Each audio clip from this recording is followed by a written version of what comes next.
Welcome, it's the Free Speech Show from the living room. I'm Bill Bronner, and this is the Free Speech Show. All right. Tonight's topic, we have a topic, and tonight's topic is religion, spirituality, and morality. And it's also Father's Day, and I was raised in a family that followed a recent prophet.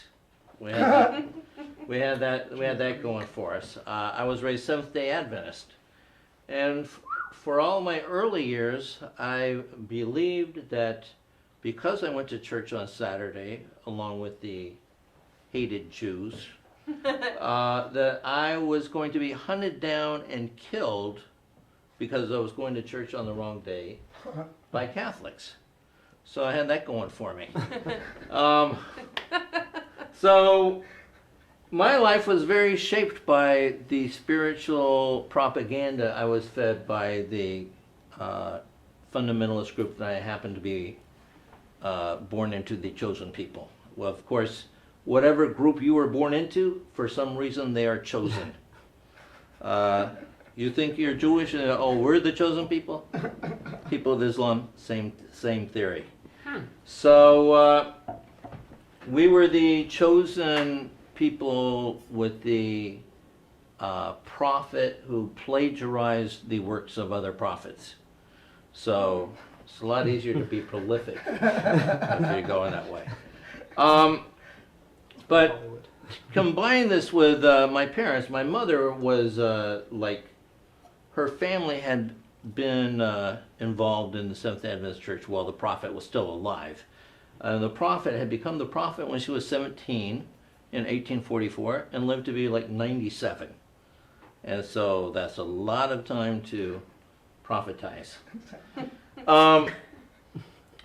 So my father met my mother, who was a beautiful young Seventh-day Adventist school teacher at the end of World War II. My dad was a horny sailor. And my father convinced my mother that the only way he would find God is and be saved and go to heaven was if she would marry him.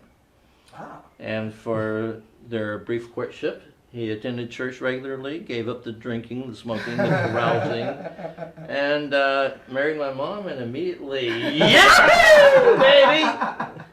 So my dad, I wouldn't say he rubbed it in my mom's face, but I would say my mom's face felt like she had had it rubbed. But my dad would, my dad had a sense of humor about it. My dad, as he got older, he retired in Salt Lake City, and his favorite thing was when a Mormon missionary would come to the door. He would answer the door wearing nothing but a dirty T-shirt. He'd say, "Come on in, because there's nothing I like better than arguing about Jesus." So, watch out for that spit can. So, my spirituality, even though I was sent to Seventh-day Adventist parochial schools all the way through high school, really was more closely aligned with my father's spirituality. Right. Which, so imagine my surprise when several decades later I married a Methodist minister. So I'm hoping I can backdoor it into heaven. Exactly. But Get in on the +1. yeah, so here's my. I want to wrap this up so that everyone won't think they should go all night. Also, but I think that when I meet someone and they want to tell me they know more about God than I do, end of friendship. I don't need that. I know that when I was dating, and women would say, "Well, are you a Christian?" I would go, "No, but I'm spiritual." Because that's like saying I'm an outdoorsman. As what does it mean, really? Yeah, I'm spiritual. I think of the Virgin Mary when I look at Playboy. But Two of us. So I think I'm spiritual in that I respect everyone's own spirituality, and if you don't dump it on me, I'm not going to dump mine on you. So, and morality, we'll talk about that in the panel. That's what we'll talk about. All right, well, thank you for coming down to the Free Speech Show, and thank you for clicking in at your website at home or wherever you are. The naked girls are right in the, those are coming in very soon. So, Hey! yeah, get your lotion. That's a product placement. Exactly. Get your Jergens. So, our first guest tonight, he's a good friend of mine, and he's a spiritual guy, I'm sure. He's a blogger, The Real Steve Smith. Go in there, no spaces, Google that. It'll take you to his little philosophies that you'll enjoy very much. My good friend, The Real Steve Smith. Woo! Right. Yeah! Woo! Is religion in this motherfucker? Hell yeah! Is spirituality in this motherfucker? Hell yeah! Is morality in this motherfucker? Hell yeah! Not so fast on morality. That's freeform rap. Yeah, not so fast on morality. I don't know. That's where we are. You know, everybody's religious, everybody's spiritual, but nobody's moral. And that's the problem right there. I'm surprised to see these three words together. I don't think I've even seen religion, spirituality, and morality together other than on Jeopardy. Like, in years. I thought it was a setup when I first found out what the topic was. I thought it was like, you know, religion, spirituality, and morality walk into the bar. The bartender says, religion? That's a fake ID. Says the spirituality? No, you can't pay me on Tuesday for a Heineken tonight. And he tells morality, give me back my watch. So I'm not used to seeing these words together. So I got a little piece of advice, you know, to anybody who's thinking about embodying any of these words. And I'll say, first of all, religion, are you wearing it like an umbrella? Or are you wearing it like a sheet? Which one? Spirituality? Spirituality is so difficult. It's very difficult. Are you saying that that roadway to Alaska that goes to nowhere that the senator has is within the boundaries of the law, but not within the spirit of the law? That's the question. And morality? If she's face down and passed out and naked, do you get the blanket? Do you spread and spank it? Or do you look and wank it? My name's The Real Steve Smith. I'll see you in the big money round. All right, buddy. I want that on my epitaph. Our next the moral guest, question of the day right there. our next guest is a very close personal friend of mine. We celebrated Father's Day together as co-creators of a child. And I get all my spirituality from her, baby. She's host of the God Talk Cafe. She's the beautiful Reverend Sandy Richards. Sandy! Hey. Yeah, so the first thing I want to say is people ask me, how did you get on this show? I have to say I'm sleeping with the producer, and that's how I got here, and it's all right with me. And there's more slots available. Uh-oh. So, you know, I'm Sluts listening. or slots? So Bill is talking about the Virgin Mary and Playboy, and I'm thinking to myself as I'm sitting there, how are those two things alike? And I'm like, yeah, because you're thinking of the Virgin Mary and the ladies in the Playboy pages. You're not getting either one of those, so that puts it right in the same. So I've been thinking a lot about morality and spirituality and religion, and I'm maybe not as glib as my friend Steve here, but I just thought that was very brave to start kind of a rap thing with a bunch of old white people on the couch. So Oh, I'm not playing to you, I'm playing to the internet. All right, I'm playing to the balcony. people in the internet. I enjoyed the rapping. It was, yes, I quite enjoyed the I rap. stayed down with the young people. Shizzle. So I've been thinking a lot about, you know, religion, spirituality, and morality, and I think that it's like sort of communism and capitalism and whatever the other thing is. Those things can't really exist without each other. So if you have capitalism that doesn't have any concern for the common good, you just have, unbridled greed. And if you have communism without any kind of check on balance and power and letting people kind of be as good as they are, then, basically you have no balance on greed. And so it just becomes the greedy, powerful people suck it all up. And I think with religion, spirituality, and morality, if you have religion without spirituality, you basically have a lot of rules and boring things with no soul. And if you have spirituality without religion, you just have kind of a lot of untethered. Yeah, I could see how spirituality would want a Heineken today and pay Tuesday. There's this sort of a sort of lack of. There's a fine line between spirituality and insanity, and I know I've walked that line myself. So morality, though, kind of should come out of those things, right? It should come out of your sensibility of how you are in a group, how to take care of yourself, maybe defend yourself, but also how to be kind of together with everyone and thinking of the common good. So I've been thinking a lot about the sort of immigration discussion we're having in this country and how we're saying, those people broke the law, they ought to be punished. And I think that brings me to kind of my favorite part of morality, which is what you call immoral is either the thing that you hope no one will notice you're doing, so you want to throw it over there, look at those people doing it, they're immoral, or the other reality is it's something you are never going to do. So it's really easy to say that's the worst sin, which is why I think most of Congress has picked homosexuality and abortion, because most of them aren't gay, and at last I checked, most of them are never going to have an abortion. So they think those are the things they can safely point to.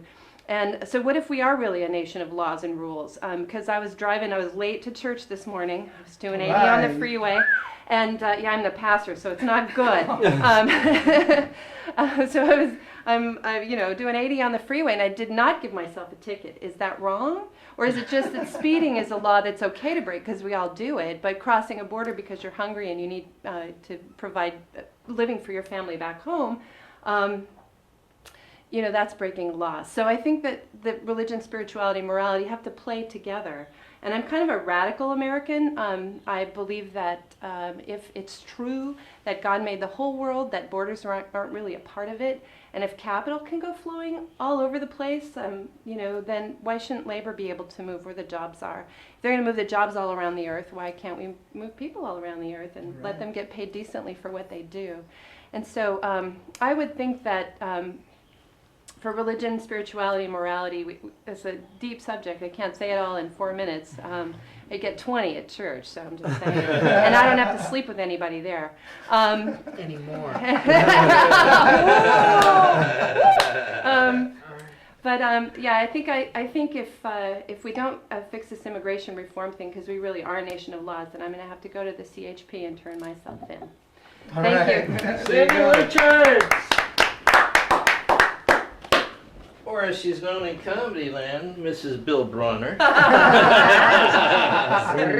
Although in spiritual land, I'm Mr. Sandy Richards. It's better than Kimmel Silverman, right? Yeah. We have a special guest. He's visiting from New York. He's a business journalist, columnist, blogger. Humorist. I have no real substance in it. And you can check out his work, jeffchrysler.com. Jeff Chrysler. All right, good job. Thank you, everyone. Well, I was raised Jewish, but like a lot of people in what I consider the second phase of my life, long story, I've really been questioning whether I'm Jewish or what my religion is. I think Judaism was a leaping off point for me. I just feel like it's an obvious thing to say, I think, for many of us, but religion in the last 10 years, in some ways, what has it gotten us? Terrorism, pedophiles, and war. I mean, great, that's 3 more than pot smoking and yoga. But this is how I feel about religion. I think religion, or more appropriately, spirituality, can be important and beautiful and is vital for the individual, the family, and the community. I just don't like it when people distort it and take it beyond that and really use it for their own political and other ends. Like Ben Laden says that Islam means kill Americans, or Falwell spews his hate, or the Buddhists try to get me on a high-fat diet. This is how I feel. This is my belief, just me. I believe in God, but I don't believe in religion. I don't believe any of us as a group should be so arrogant to think we know the truth. I mean, this universe is an amazing gift from the Creator, whoever he, she, it is, right? And it blows my mind to think that we only use 10% of our brains, right? And I knew that before that stupid Owen Wilson movie came out. I got a crooked nose. I'm ugly, sexy. Give me money. No. That's nice.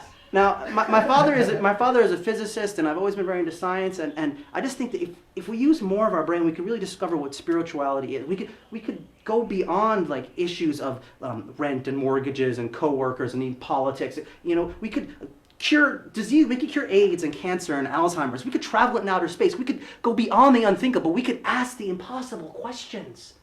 Were there midget dinosaurs? Think about it. Were there midget dinosaurs? Did the big ones take the midgets out bowling and the midgets got mad and stabbed the big ones in the nuts, and that's why they went extinct? And from that, we should learn to treat each other, every living being, everything that has an essence, with peace, love, respect, and understanding, or we too shall perish into dust. Also, do chickens fantasize about people? Or is it just the other way around? You guys That's have why you cross the road. Exactly, to get away from my church. Hunt for the farmer's wife. And look, I know I think it seems silly, but like, that could be my religion. And one of the beautiful things about America, at least in theory, is that we have to respect everyone's religion. Unless you're hurting somebody, you have to respect that. And that's a great idea. Sometimes we forget it though. Like, you remember probably like 6 years ago, these people emerged and they claimed, oh, the earth was formed when aliens came down and impregnated us with their DNA, and my name is Raelian. Can I touch your boobies? Well, you know, it's that, or a talking snake gave 2 naked people an apple. Send me money to change the Supreme Court. Let's kill the president of Venezuela. What kind of... That's nice, man.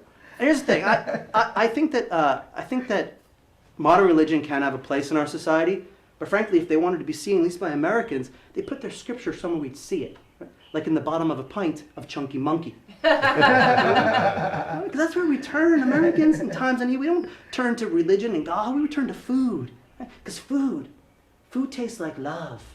We're all a little empty inside. We're spiritually corrupt, commercial society, but food tastes like love. You can fill the hole in your soul with cake. And if you don't believe that food tastes like love, watch any woman eat chocolate. Orgasmic. There you go. That's why my final thing I will say that I actually have developed a new cologne called Fudge de Toilette number 2. Oh, right. So I guess my spirituality, religion, morality is ultimately a shit joke. Thank you. Jeff Chrysler. Thank you very much. Thank you, Jeff. Kreisler. And GEOFF. J-E-F-F. J-E-F. Oh, you are a JEFF. Yeah, I'm not a giraffe. Okay, That's I didn't. I self-storage. wasn't sure. A Joff. A Joff. Joffrey. Friggin' Jeff. Our final performer before we come back for the panel discussion, I have known her since she was 11, and I was 30 at the time. Yeah. And she was hot as an 11-year-old. Oh. She, Oh, I had a dirty mouth. she's actually carriesnow.com if you're looking for a nice .com to visit. And she's a very funny woman, wrote for The Roseanne Show. That she... Aristocrats. The Aristocrats, you might remember her from The Aristocrats. My good friend Carrie Snow. Thank you so much. It's so fun. Yes, I was in the Aristocrats, but I cut my hair so no one would ever recognize me. I was intrigued. I picked this night because I have a lot of free time on Father's Day because I lost my dad a few years ago. And, well, my joke is I didn't lose him. I know exactly where he is. But religion, spirituality, and morality. I think religion is, organized religion, and I love you, Sandy, is based on money and fear of death, of which I have neither. And, you know, I was brought up as the only Jewish girl in, you know, my high school graduating class of 600 people, with all these different people with grandparents that still spoke Portuguese, and immigrants, and a guy who turned out to be the first black tenured law professor at Harvard I went to high school with, and this beautiful melange of humans. It was okay to be the only, you know. But I still, probably went to the Catholic Church more than anything else because, well, it was close. And Friday nights, at the Air Force Base, they would take the cross and they would flip over, and then there would be the Star of David. And every other Friday, a rabbi would come to town, and I would sit there with my dad, and we would laugh and talk about what they were going to feed us after. Thank you. And as far as spirituality, I found yoga in my middle years, and they did something to put my mind and my body and my spirit together. I didn't know that there were three things. I had no idea. And I can actually sit in one place now, and I do a wicked handstand. But that's another story. But just the spirituality, and I love the idea of it being much more ethereal. It's spiritual. It's out there. It's in the trees. It's my mother was too lazy to actually drive us to religious education, and so she told us that anywhere that you prayed was holy. Now, of course, in her later years, she really wants to get into that building, though. And and as far as morality, and yes, we're supposed to learn it from our religion and our spirituality. I think that the very beginning of the morality was trying to keep your community alive. And when I think of the way that people have dietary laws, the Muslims and the Jews, about the whole no pork thing, what I have likened it to is that, it was about trichinosis. It was about people dying. You wanted to keep your flock alive, which was nice. And how many funerals can you officiate at? And so, but as I explained to my boyfriend when he bought me my very first honey baked ham, I said, it was about the fact that you died from it. Now we all have refrigeration, so let's all get on the ham train. All right, I like that. And thank you. And I was like, we grew up with bacon in the house, but ham. I didn't have my first pork chop till I was 19, and you know what? It was a little dry. But because it's Father's Day, I have to say one moment about my dad. He, just a good human that left a lot of goodwill, more than he probably took. And he, we used to talk about how people said, I want to be the person my dog thinks I am. And I always told him that he already was. So happy Father's Day, and go to her church. All right, Carrie Snow. Thank you. All right, we're going to rearrange the furniture, and we'll Yeah, be how right do we back. do that? Do I have to do that? No, we're going to take a break, and then we'll come back, and the cameras will be all set, and we'll be doing the panel discussion. So we'll be right back. Click the next button over. It's the Free Speech Show in the living room. FreeSpeechShow.com.